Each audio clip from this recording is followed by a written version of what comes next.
തുടർച്ചയായ 10ാം ദിനവും ഇറാനിൽ ശക്തമായ ആക്രമണം തുടർന്ന അമേരിക്ക. ബന്ദർ അബ്ബാസ്, ഖേഷം ദ്വീപ്, ചബഹാർ, കൊണാർക്ക് എന്നിവിടങ്ങളിലാണ് ആക്രമണം നടത്തിയത്. US സൈനികരെ കൊലപ്പെടുത്തിയാൽ ഇറാൻ അതിന് വലിയ വില നൽകേണ്ടി വരുമെന്ന് അമേരിക്കൻ പ്രസിഡന്റ് ഡൊണാൾഡ് ട്രംപ് മുന്നറിയിപ്പ് നൽകി. ഗൾഫ് രാജ്യങ്ങളിലേക്ക് ഇറാൻ ആക്രമണവും തുടരുകയാണ്.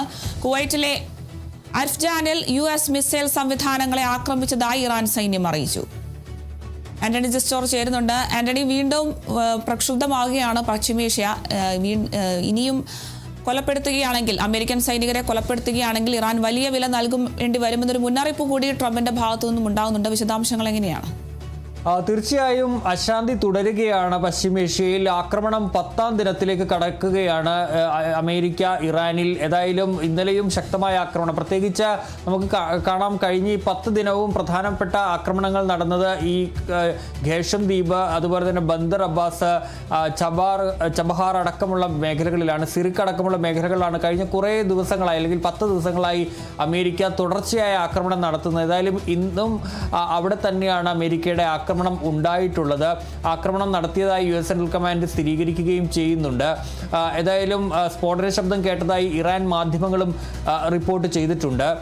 അതുപോലെ തന്നെ തിരിച്ചുള്ള ആക്രമണവും ഇറാൻ നടത്തുന്നുണ്ട്. നമുക്കറിയാം കഴിഞ്ഞ ദിവസം ജോർദാനിൽ US സൈനിക താവളത്തിന് നേരെ ഇറാൻ നടത്തിയ ആക്രമണത്തിൽ 2 US സൈനികർ കൊല്ലപ്പെട്ടിരുന്നു. അതിന് പിന്നാലെ അമേരിക്കൻ പ്രസിഡന്റ് ഡൊണാൾഡ് ട്രംപ് ഇപ്പോൾ ഇറാന് ശക്തമായ മറുപടി അല്ലെങ്കിൽ ഒരു മുന്നറിയിപ്പ് നൽകിയിരിക്കുകയാണ്. ഓരോ സൈനികൻ കൊല്ലപ്പെടുമ്പോഴും, US ഓരോ സൈനികൻ കൊല്ലപ്പെടുമ്പോഴും ശക്തമായ തിരിച്ചടി ഇറാൻ നൽകേണ്ടി വരും എന്നുള്ള, അല്ലെങ്കിൽ ഇറാൻ നേരിടേണ്ടി വരുമെന്നാണ് ഇപ്പോൾ ട്രംപ് പറഞ്ഞിരിക്കുന്നത്. ഓരോ സൈനികന്റെ ജീവനും ഇറാൻ നൽകേണ്ട വില അത് വലിയ വിലയായിരിക്കുമെന്ന് ട്രംപ് മുന്നറിയിപ്പ് നൽകിയിട്ടുണ്ട്. ഏതായാലും ഇറാൻ US സൈനിക താവളങ്ങൾ ലക്ഷ്യമിട്ടുള്ള ആക്രമണം തുടരുകയാണ്. ഗൾഫ് രാജ്യങ്ങളിലടക്കം ഇന്നലെ കുവൈറ്റിൽ ആക്രമണം നടത്തിയിട്ടുണ്ട്. അർഫ്ജാനിൽ US മിസൈൽ സംഭരണ കേന്ദ്രം ആക്രമിച്ചു എന്നാണ് ഇപ്പോൾ ഇറാൻ അവകാശപ്പെടുന്നത്. അതുപോലെ തന്നെ മറ്റ് സ്ഥലങ്ങളിലേക്കും ഇറാന്റെ മിസൈൽ ആക്രമണം ഉണ്ടാവുകയും ചെയ്യുന്നുണ്ട് എന്നുള്ളതാണ്. ഏതായാലും ഇക്കാര്യത്തിൽ അമേരിക്കയ്ക്കുള്ള ഒരു സംശയം, കൃത്യമായി ഇറാൻ ഇപ്പോൾ ഈ അമേരിക്കയുടെ സൈനിക താവളങ്ങൾ ലക്ഷ്യമിടുന്നുണ്ട്. അതെങ്ങനെയാണ് ഇറാന് സാധിക്കുന്നത്? ചൈനയ്ക്കോ റഷ്യയ്ക്കോ ഇത് സംബന്ധിച്ചുള്ള റഷ്യയോ ഇറാൻ ഇത് സംബന്ധിച്ചുള്ള ഒരു സഹായം നൽകുന്നുണ്ടോ എന്നുള്ള സംശയം ഇപ്പോൾ അമേരിക്കയ്ക്ക് ഉണ്ട് എന്നുള്ളതാണ് ഏറ്റവും പ്രധാനപ്പെട്ട കാര്യം. നമുക്കറിയാവുന്ന പോലെ ജോർദാനിലടക്കം കൃത്യമായ അറ്റാക്കാണ് നടന്നത്. ഈ യുദ്ധത്തിന് തുടങ്ങിയ ശേഷം പല US താവളങ്ങൾക്ക് നേരെയുള്ള ആക്രമണങ്ങളും ശക്തമായി പ്രതിരോധിക്കാൻ അതാത് രാജ്യങ്ങളിലെ ഇന്റർസെപ്റ്റ് മിസൈൽ സംവിധാനങ്ങൾക്ക്, വ്യോമ പ്രതിരോധ സംവിധാനങ്ങൾക്ക് സാധിച്ചിരുന്നു. പക്ഷേ ജോർദാനിൽ കൃത്യമായി തന്നെ ആക്രമണം നടത്താൻ ഇറാന് സാധിച്ചു എന്നുള്ളതാണ്. ഏതായാലും ഇതിലടക്കം റഷ്യയ്ക്കോ ചൈനയ്ക്കോ പങ്കുണ്ടോ എന്നുള്ള കാര്യവും അമേരിക്ക പരിശോധിക്കുകയും ചെയ്യുന്നുണ്ടെന്നുള്ളതാണ് മനസ്സിലാക്കാൻ കഴിയുന്നത്. ഏതായാലും ആക്രമണം വരും ദിവസങ്ങളിലും തുടരാനുള്ള സാധ്യത തന്നെയാണുള്ളത്. നമുക്കറിയാവുന്ന പോലെ ഹോർമൂസിൽ അമേരിക്കയുടെ നാവിക ഉപരോധം തുടരുകയാണ്. ഇറാൻ അവിടെ ഹോർമൂസ് അടച്ച സാഹചര്യമാണുള്ളത്. ചരക്ക് നീക്കം വലിയ രീതിയിൽ ബാധിച്ചിരിക്കുന്നു എന്നുള്ളത് തന്നെയാണ് ഇപ്പോഴത്തെയും സാഹചര്യം.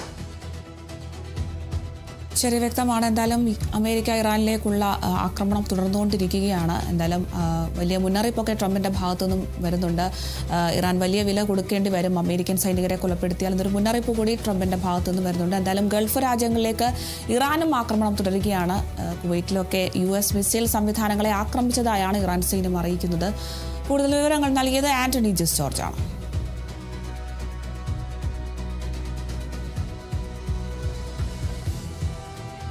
പശ്ചിമേഷ്യൻ യുദ്ധത്തെ തുടർന്ന് പ്രതിസന്ധിയിലായ ആഗോള സമ്പദ് വ്യവസ്ഥയ്ക്ക് ഭീഷണിയായി യമനിലെ ഹൂതി വിമതർ.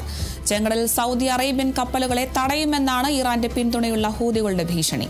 ഈ കടൽപാത അടഞ്ഞാൽ എണ്ണ വിതരണത്തിൽ 7% കുറവുണ്ടാകും.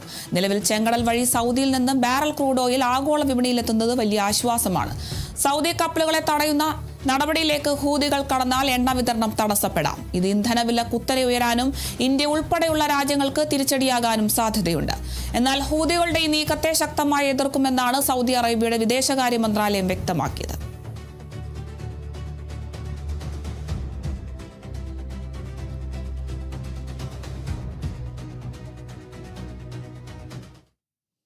തിരികെ എത്താം ഇടവേളയ്ക്ക് ശേഷം.